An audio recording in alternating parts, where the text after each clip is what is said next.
Welcome to the Monstrous Flesh podcast, where we explore the evolution and role of women in the horror, as well as familiar tropes of the genre, through a feminist lens. There will be spoilers in this episode, so if you haven't seen the film yet and don't want us to ruin it for you, pause this podcast and come back when you're ready for a deep dive into it. I'm Meg, one of your podcast hosts. Hello, I'm Clelia, the other host of the podcast. And in this series, we're turning our attention to the representation of female monsters in horror cinema, and in each episode we dissect one film we feel fits the bill particularly well. And today, in our last episode of this season, our film is Bride of Chucky! Bride of Chucky! What a way to close the season. I am so excited to talk about this film. Shall I start by giving us a little synopsis and then we can shriek together? All right, let's go. So after being cut to shreds by the police and its remains locked away, Chucky the killer doll is resurrected by ex-girlfriend Tiffany. After bringing Chucky back from the dead, Tiffany learns the hard way that she overestimated the strength of their relationship. After an argument between the two turned sour, Chucky murders Tiffany and traps her soul into a bride doll. To find the magic amulet that can restore them both to human form, the homicidal pint-sized couple set off on a road trip / murder spree, couriered unwittingly by two teenage lovebirds. I mean... It's so funny. You cannot see our faces, but we are literally both just like screeching. Can I just say, obviously, I know you absolutely love that film. I'd never seen it before. It was the first time I watched it, especially for the podcast. No way. And that's the reason for this. And I think I've told the story a million times. But Child Play was my introduction to horror film. My brother made me watch it when I was way too young to watch it. Like it's the case for everyone from our generation. And it absolutely traumatized me. So I'd never rewatched Child's Play since then. And I went back and rewatched Child's Play as well. And you know what? It really holds up. Yeah. It's such a good film still. It really it's so absolutely love it. But Bride of Chucky, absolutely amazing. Yeah. I think actually Bride of Chucky was the first Chucky film I ever saw, thinking about it, because I was really scared as a kid. I mean, I'm still pretty scared of dolls now, but I was really scared as a kid. So like I would not have watched it as a kid. And then I wouldn't have either. And then I saw Bride of Chucky. It must have been around when it came out, because I was probably, I can't remember what year it was made, but I was probably a teenager then. And I just loved it. I mean, obviously, Tiff, we all, patron saint to the podcast, add to Medusa, Tiffany. Yes. And I loved it because it has got that. It's very of that time. I think it's like very 90s. I know was it 98? Yes, it was 98 because 1998. Yeah. And it's very of that time. Like it's very like funny, but I mean, and we'll go into this. I'm jumping gun as always, but like not necessarily not scary. I think they really leaned into idea of Chucky and Tiffany as like this sort of this dark like comedy duo, and like he's a villain, but you like him because he's so charismatic, because Brad Dourif is so charismatic. And I really loved it. And then after that, I saw the Child's Play films. Yeah, but it was really you're right, it was really the time in horror film that they were leaning into horror comedy a lot more. I mean, around Scream and, I Know What You Did Last Summer. And obviously, I'm not saying that those films are comedies, but they definitely have an element of tongue-in-cheek, right? And Bride of Chucky really went hard for this. And in fact, I was reading about, so it was directed by Ronnie Yu, this one. And to whom we also owe Freddy versus Jason in 2003. Doing God's work in the genre. Exactly, yeah. If you made 2 films, why not make these ones? But yeah, it was the first. So the last Child's Play film of the original trilogy was made in 1991, and they kind of left it for a while. And in fact, the end of Child's Play 3, kind of hints at the fact that it's that there wouldn't be there wouldn't be a continuation to the franchise. But I think Don Mancini, after seeing the work of Ronnie Yu, was then inspired to revive to recall Chucky from the dead. Resurrection. And resurrection, indeed. Yeah, I think because I reviewed the Living with Chucky documentary, and as soon as it came up, I was like, give it me, I want it, I must have this, because I love it so much. And it was so interesting to see that, and what, sort of like first 3 and then going into Bride of Chucky, and I think Brad Dourif said this really lovely thing actually about Jennifer Tilly, who honestly I'll never hear a bad word said about either of them. No. But he said about how, because his stuff is all voice, and so he's just in a studio and it's all recorded before they start shooting. And he was like, I'd done Chucky for all these years, and I was so lonely. He said, and then we did Bride, and I said after, where's Jennifer been? Where is Jennifer been all this time? Like when they said we're going to give him a wife, I was like, oh, amazing. Like, I'm not lonely anymore. And I thought it was so sweet, like such a really sweet thing. And it just seems like so much fun to be involved in making Definitely. them. Yeah. I think it really transpired on screen, actually, their chemistry, which is weird to say because it is just voice acting, but and as you said, I think she really breathed new life into the franchise. Yeah. There's definitely the before and after Jennifer Tilly is involved in the Chucky franchise. So I mean, I think as well, it's that thing of, I'm not always a big fan of let's have 50 sequels to things. I think this idea that everything's got to be franchised is, frankly killing cinema, if I'm going to be blunt, which I'm always going to be blunt. But I think what I find different about Child's Play as a franchise, and I actually hate that word franchise as well, but I don't know what else to say. A film series is that they do that. So like they breathe that new life, they bring new elements to it, new characters, or they take it in a different direction, or there's always something that's like new about it. Yeah, but it always. But if it's a labor of love as well from the creator, and I think that's exactly the case. And we talked about Evil Dead a few weeks ago, and I think it's exactly that. I think when the creators feel really passionate about it, then it's a different story. I mean, you and I were talking last night, and exchanging a few messages about the fact that they're going to make, or they've made already, a you can't call it a sequel at this stage, but Leprechaun is getting a remake. And I think your response was quite right here. Make something new. Like, come on. This is just like, this makes no sense. So I think there's a real difference between, film series that, who the creators feel really passionate about, and, they keep it involving new people and breathing new life into it, and then just tired old cliches that get, pulled out of the closet again and again, just as a money-making scheme, basically. That's the real difference. And I think you can feel that like cynicism a lot of time, and that's why they don't do well. And I think that part of the reason why Chucky films do well is because of that passion, because it's so clear that people involved really love it, and like, I mean, I didn't watch the one with that weren't Brad Dourif. There's no Chucky but Brad Dourif for me. No, exactly. I mean, to be fair, respect to Mark Hamill. I think, he's the one who voiced the 2019. Wonderful, but it's just not the same. And the look of the doll is just so different as well. Saying that, I mean, I know that, obviously the look of the doll kind of really progresses throughout the film. And rewatching the original, I was like, oh my God, I mean, that doll is so fucking creepy in the first one. Well, after that, it kind of, it leans more into that comedy element, and he looks proper evil, even in Bride of Chucky, but in the first one, I think is that the smooth feature and which actually I was reading about this, and they said that the I didn't know, but the look of the good guy doll in the original film, so Don Mancini was actually inspired by a real life doll called My Buddy Doll, which was a really popular toy in the US in the 1980s. That is obviously, until Child's Play ruined dolls for all the kids ever, including me.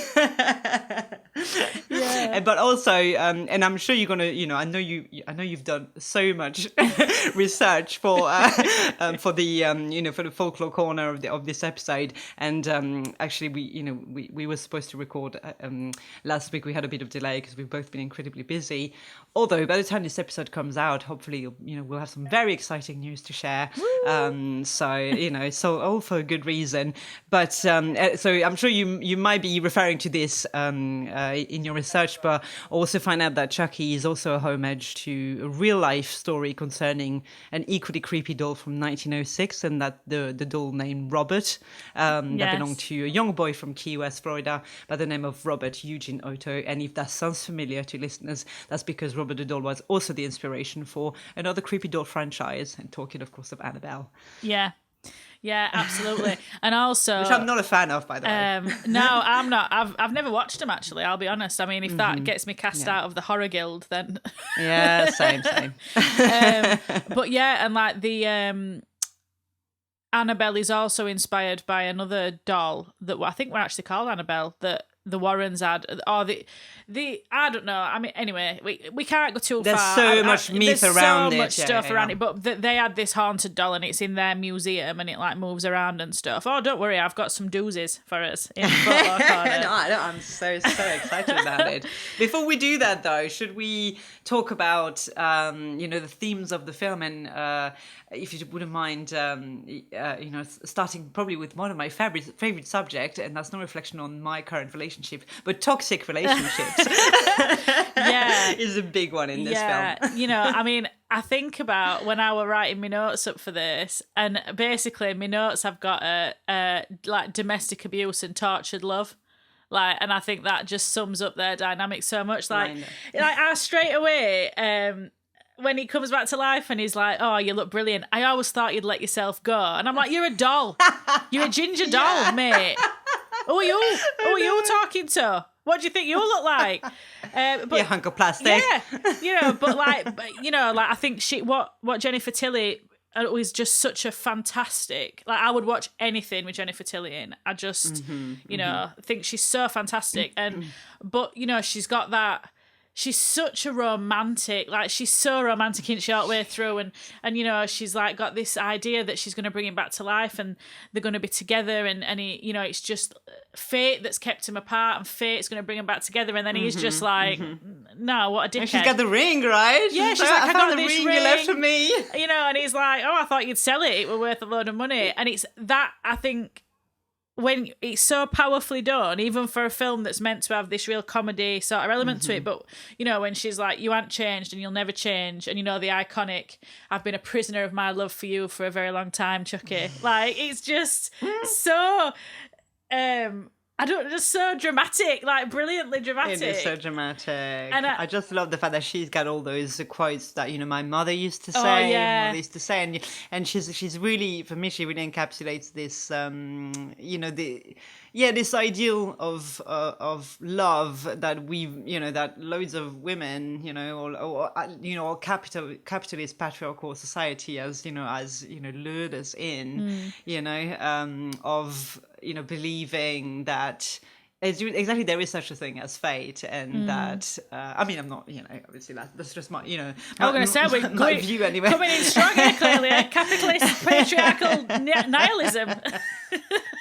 I mean, she's very much a product, a product definitely of that, Valentine's Day, big heart, big gestures, and if someone loves you, they will do that, and this and that, and you give everything away everything away for love, and love will set you free, right? This is what she's, she always says. She's like, my mother always said love would set you free, and that's not true, and like she's that like philosopher, like a mum, isn't she? Like she's always got, she does you do the dishes, like she's got all these like little bon mots that she just sort of drops in everywhere, and she's this sort of, what I love about her as well is how she's this uber sort of feminine bombshell, very lives in this super feminine trailer with dolls everywhere and floral wallpaper, and then she's like stabbing a policeman in the neck with like a nail file. I just love that. I love that she's like this super, she's always very glam. Like I love that glam element to her. Exactly. There's that real dichotomy with her where she's say ultra feminine, and there is an element, even the way she talks, you can, she's comes across as, and I hate the term, but a bimbo, but like she suffers no fool, right? And she has such a short temper as well. So she said, she's, she'll do that. She'll bake cookies and make Swedish meatballs, and then, and then murder you in your sleep. That's it. But like, I did have one of my notes, but she's mucho caliente. That was one of my notes. Yeah.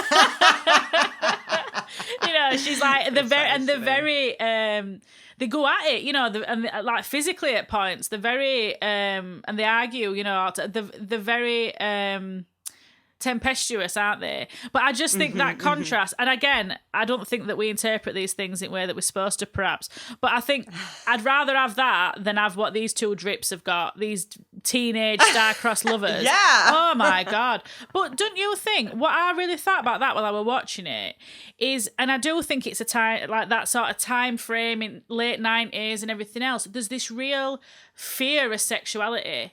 Like, Tiffany is seen as this very sexy, very, Jesse's petrified of her because she's flirting with him and he don't know how to deal with it. And then like Jesse and Jade, they're like, for two really horny teens, they're properly chaste. They're like very, there's no like, I don't know. Do you know what I mean? Like, they wouldn't be out of place in teeth, in the purity ring circle. Right? It's so like, they're so sexless, even though they're basically both like throwing their lives away for each other, but you never really know why, because there's like no chemistry at all.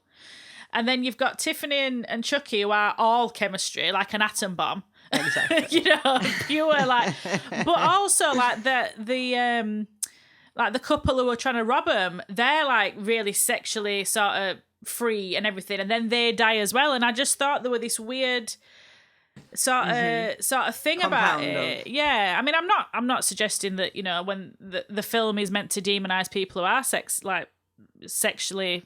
If anything, quite the contrary, I think, right? And I mean, actually, in fact, I think what the film series does quite well is I don't know if you've seen the other one, if you've seen Seed of Chucky, and because I've really really liked the idea of storyline with their with their son or daughter, and it's just this really, I thought for the time where that was made, I'm kind of like, that's for a film that is just such a, I don't know, people look at it and, it'd be easy to bypass it and be kind of, there's nothing, interesting to read in those films. They're just comedies. They're just, comedy horror and stuff. But actually, scratch the surface. They're kind of, dealing with themes that, that are really, really interesting for the time they were made in. I absolutely. And I think as well, obviously Living with Chucky, and I would recommend everybody watches it if they're a fan of Chucky. It's such a brilliant documentary.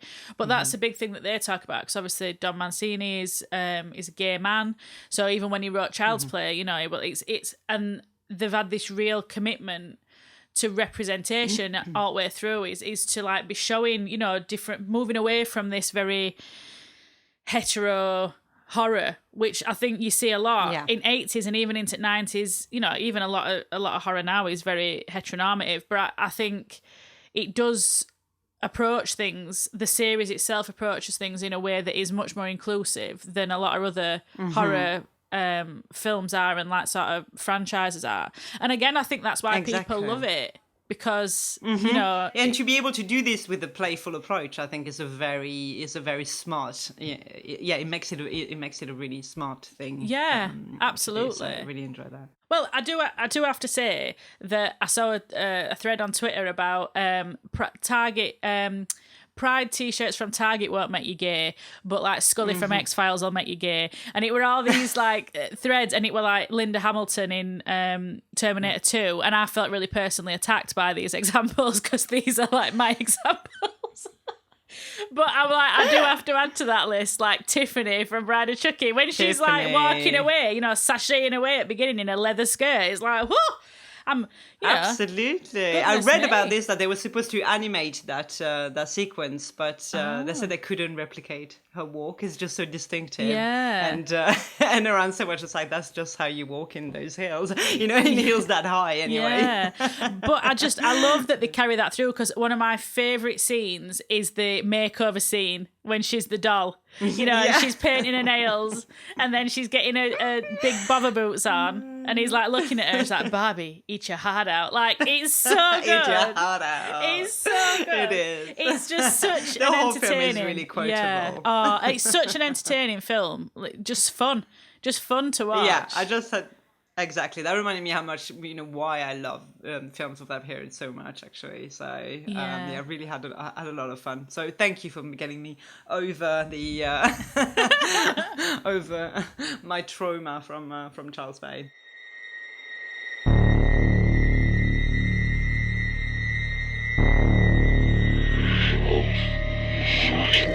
So the question I wanted to ask is, in your opinion, does Tiffany suffer from Stockholm Syndrome, or is there more to it than that? Oh, that's a very interesting question. I think that she is very representative of, I think, a lot of women who have been conditioned to have low self-esteem, and so to think that they only deserve what they've got. And I think when you tie that into someone who is so super romantic and really wants, you know, wants this happy ending, wants this Martha Stewart dinner party life, and you know, that's not the life that she's got. And obviously he's been gone for 10 years, and Chucky, you know, Tiffany in them 10 years, she's living in this trailer, which, you know, I mean, I loved our 90s, it were like bubble curtains and, you know, very like aesthetically pleasing. But, you know, she's living on her own in this trailer. She's been trying to find him. It's took her 10 years to find him. So that's like another 10 years of her life that he's had while she's looked for him.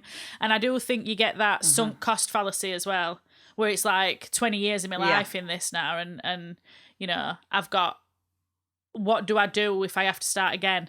And I think there's that element to it as well. Like, but yeah, what do you think then? Do you think it's Stockholm Syndrome, or do you think it's something else? Yeah, I mean, I read that, and I thought it was a very interesting point, but it kind of brought up the fact to me that, you know, this idea of being a chilled woman that goes with the flow, no matter, you know, even if in that case, you know, the flow consists of, you know, following your toxic partner in a murderous rampage.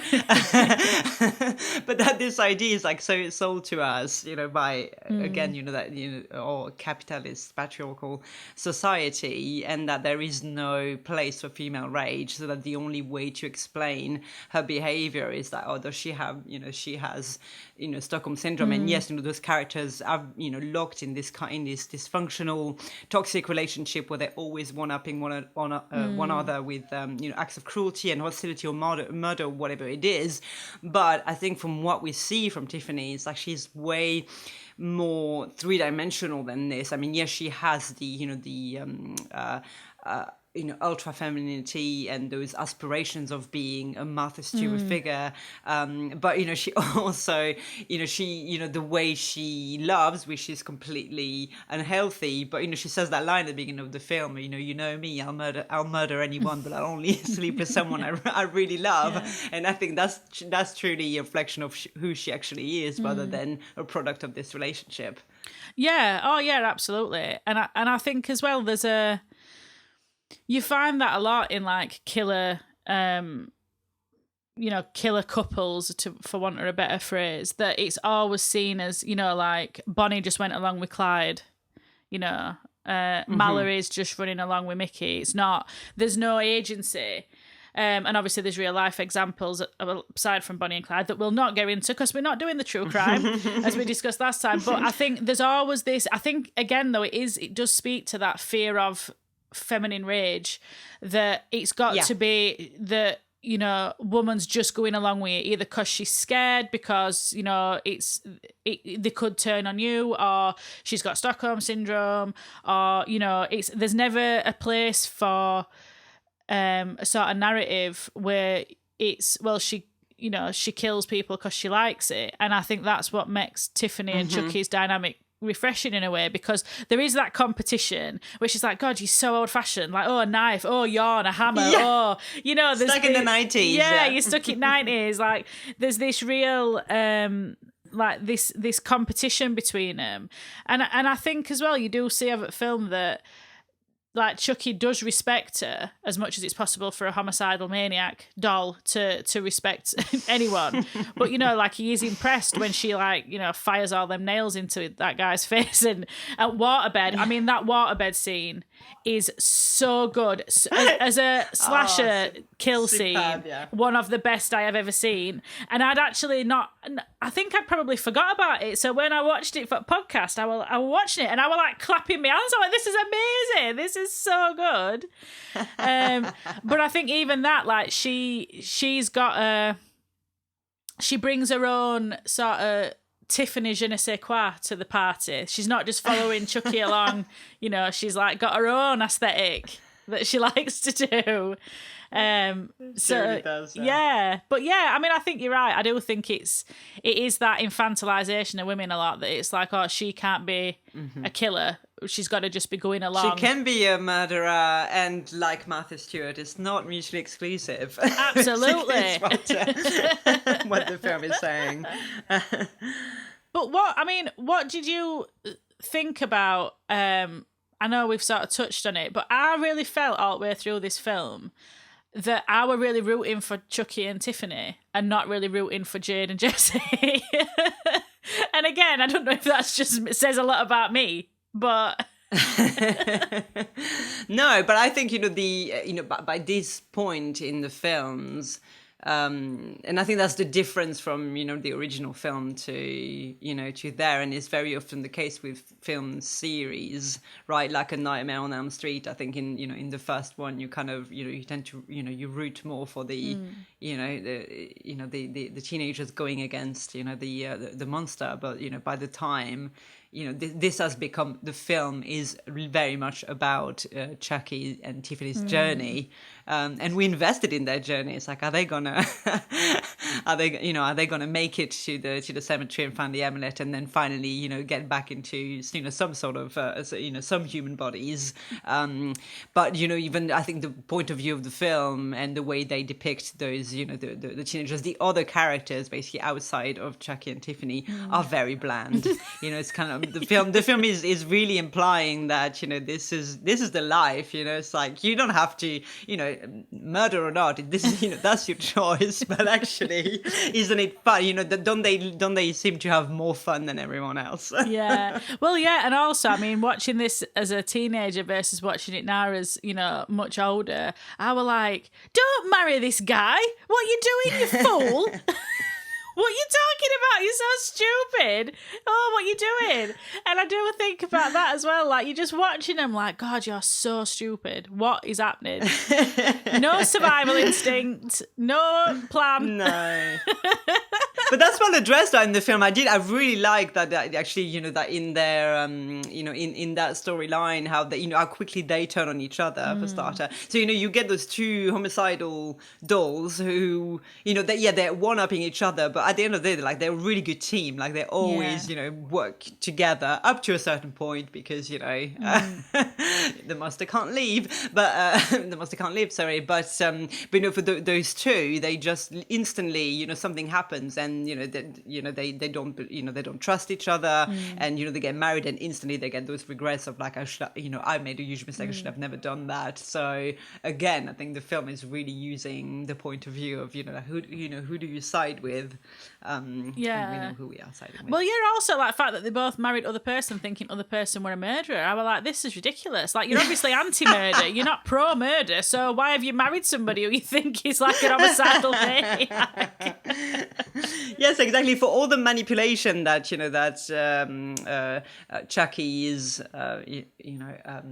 putting on Tiffany, there is still the sense that she can, what you see is what you get, But whereas with the other characters, it's like there is a sense of like they actually don't know who they're dealing with. Yeah, absolutely. So who's the real shady character here? Yeah, that. I think you've just summed it up perfectly, to be honest. And yeah, you are just rooting for Chucky and Tiffany, even though like, I mean, even at end, I just think that when. When he shoots, when he gets kicked out at window and he's like shooting as he gets fired out at window, I'm like, this is just so entertaining. Like, this is what film should be. I'm all for like, deep and meaningful, but let's just have Chucky flying through an RV window, shooting and screaming as he goes. The script is just beautiful, right? I just love at the end when he's like, I'll be back, like, you can't kill me, but dying is a motherfucker.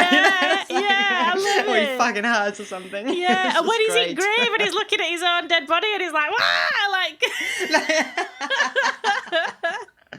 But yeah, I mean, I do like as well how they managed to get all exposition at filming in newspaper clippings.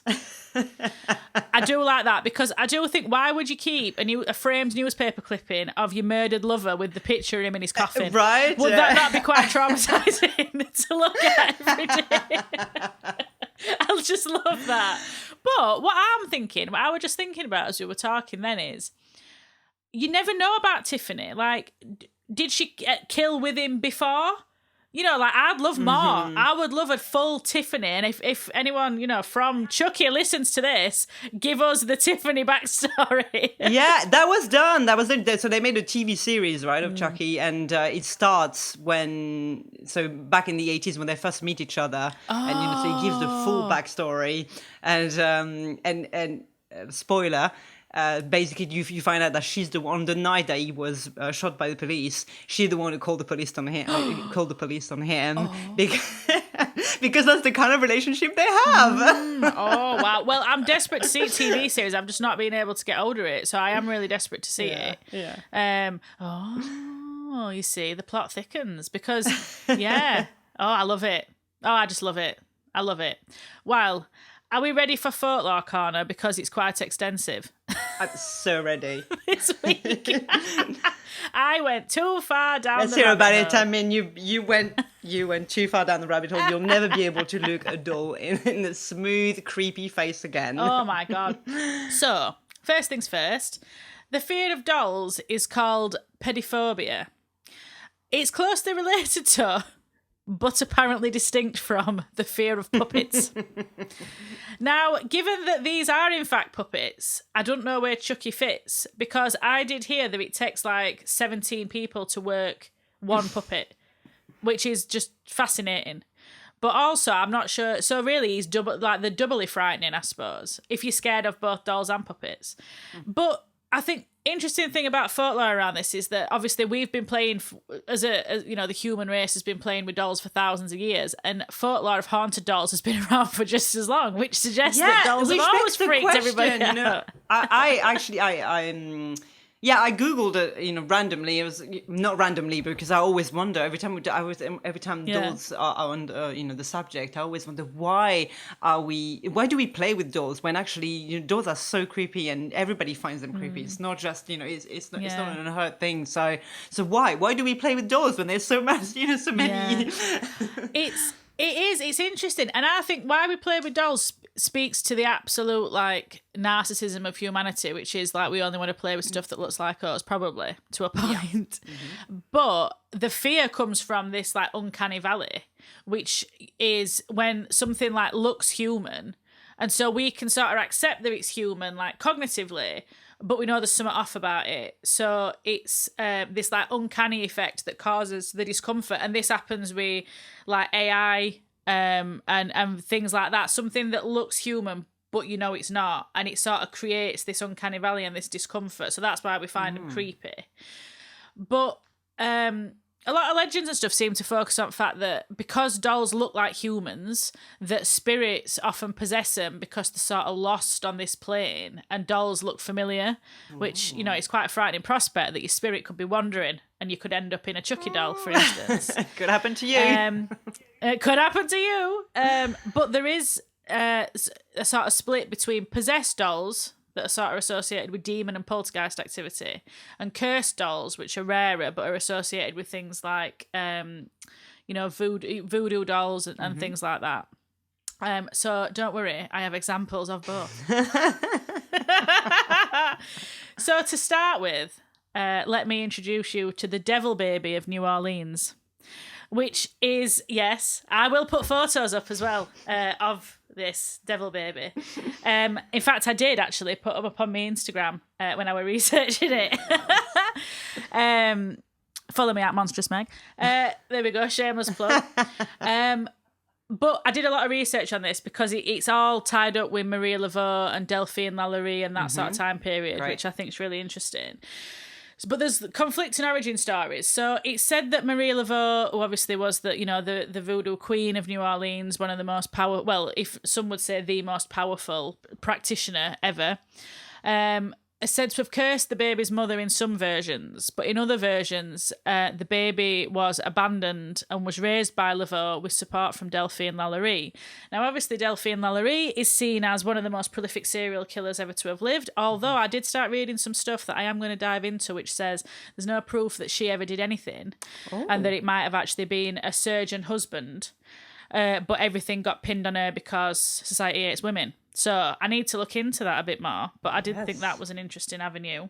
So anyway, I've not got enough time, much as I would love to explore the complex histories of both of these women because they're so interesting. But the story itself could be rooted in reality, that there was in fact a devil baby, I use in air quotes, that this baby were known as a harlequin baby. So this were like a skin disorder that meant skin were like plates, and as the child grew, it'd sort of tear apart and it'd cause like facial scarring and things. So that this baby had been abandoned after the mother had died in childbirth, and basically Marie Laveau looked after this baby, but people were frightened of it because that's what people do, because people are awful. So what apparently the legend of the devil baby that still remains is that it still haunts the narrow alleyways of New Orleans, and you can hear its ghostly cries in the night. But people started to make dolls of the devil baby that they would hang in the window, and they made them out of sort of pumpkins and stuff first. Of course they did. To scare off. Of course they did, yeah. To scare off the real devil baby who lingered beyond just in the shadows beyond the gaslights. In the narrow alleyways. And there were also effigies that were left as part of like hoodoo rituals. And apparently Marie Laveau really disliked these effigies because they made a mockery of, this ward that she were looking after. So that feeds into the idea about these actual devil babies now being cursed. So in the 20th century, more complex dolls began to appear that had like movable limbs and glassy eyes.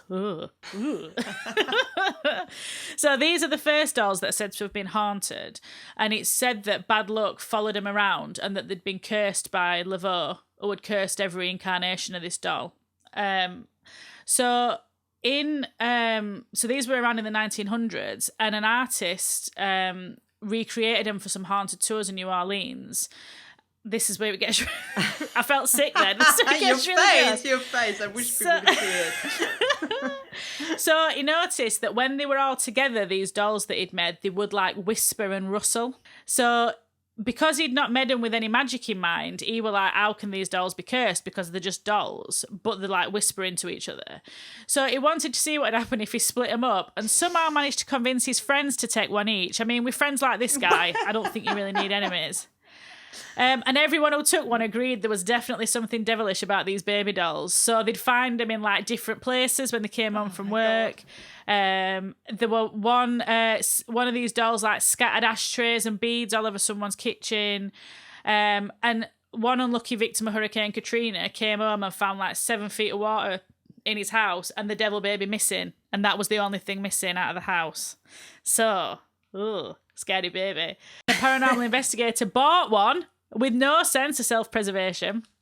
And said that you can hear crying and snuffling from the doll, and that behind its eyes you could almost discern the flicker of a trapped, unhappy soul. No. Thank you for reinforcing my belief that dolls are creepy and I don't want them around.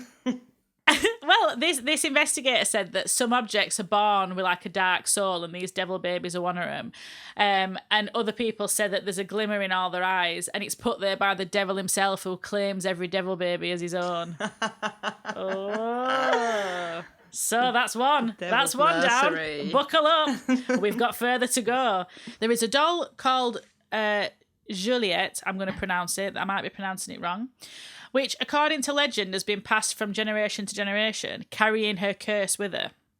So, in each generation of this same family, a woman gives birth to twins, a boy and a girl, and the boy dies a short time later. Now, this has happened in 4 generations, and still they keep the doll, which, you know. So, the youngest surviving member of this family believes that her grandmother was given this doll by a jealous friend who cursed it. So you can hear from this doll like baby screams and cries and giggles, and owners hear small footsteps in the night. No. And the doll's, this is what I thought was so horrible, the doll's voice changes with each generation. This is so awful. My face. I just, no more, please.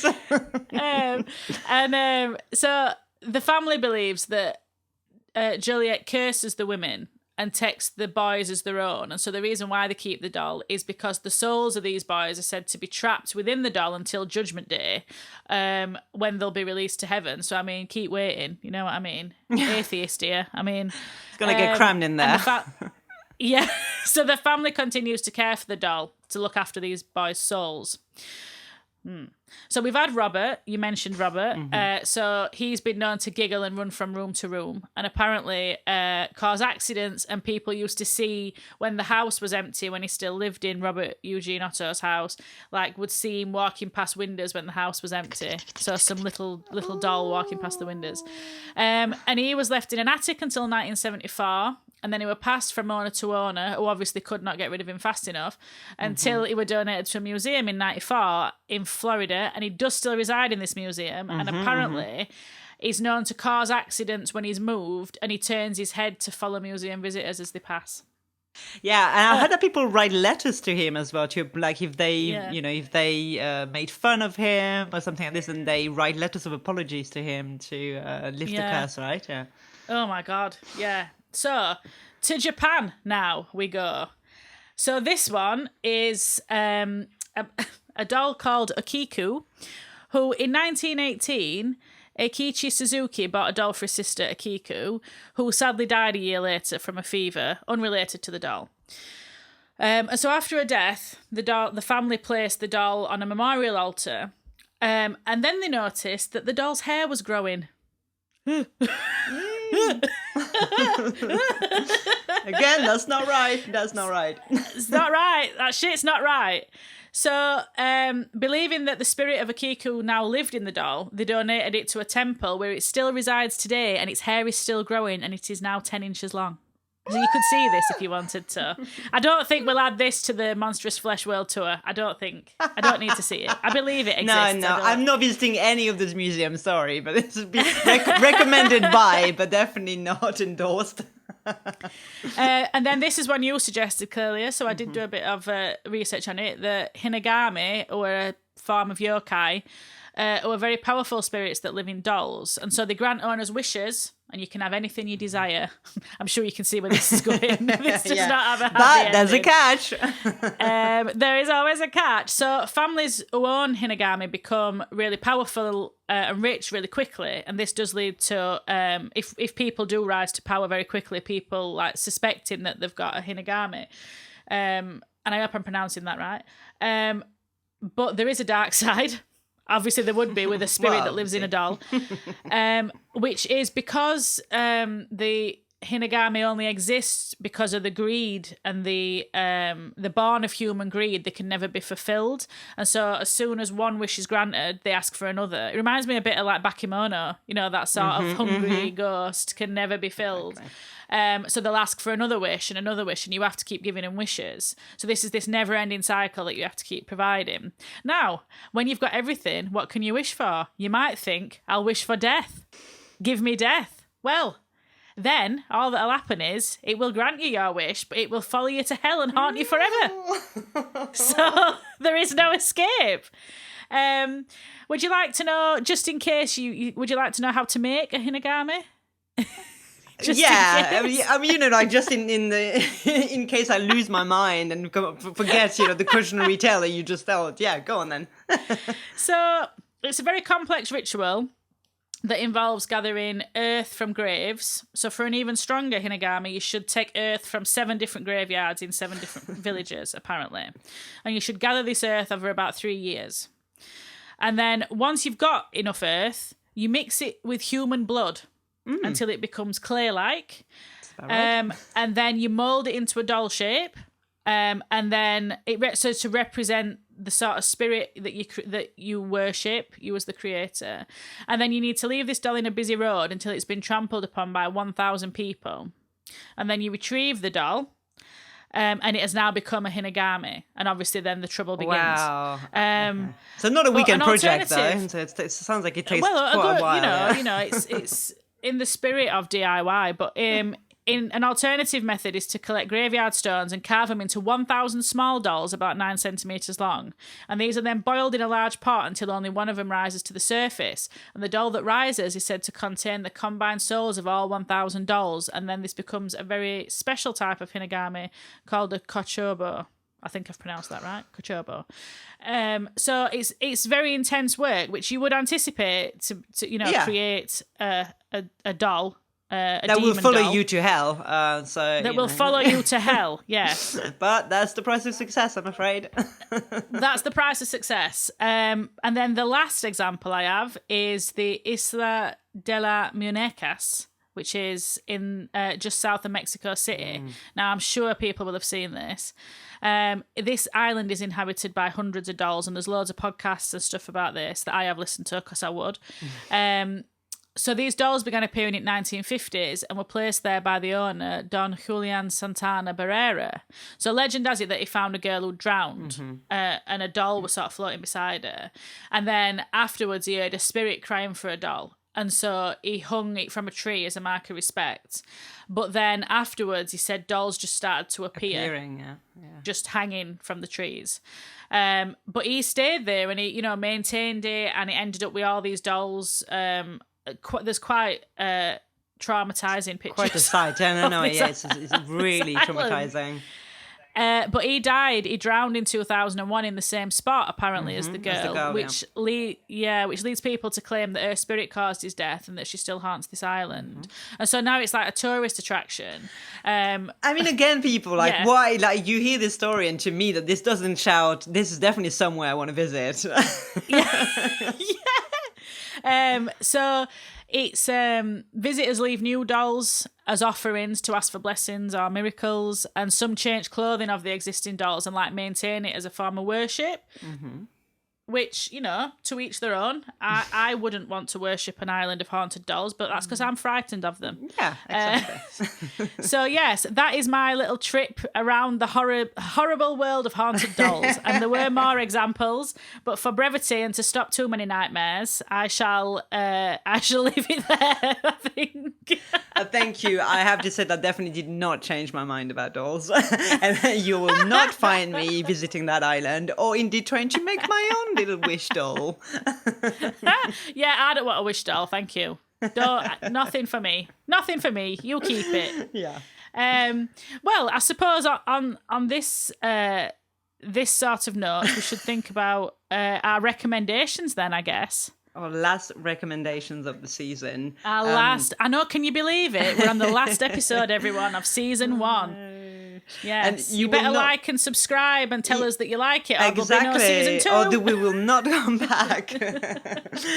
Well, you won't be surprised to hear that my recommendations are not exactly films about dolls or killer dolls, because I hate dolls. So, but they're definitely they're films that I could think about that feature really creepy dolls. The first one being Deep Red by Dario Argento in 1975, in which a musician witnesses the murder of a famous psychic and then teams up with a feisty reporter to find the killer. And I know from that synopsis you'll be like, where's the doll? Show me the doll. But the doll will show itself to you quite soon as you watch the film, and he will stay with you forever. So just a word of notice.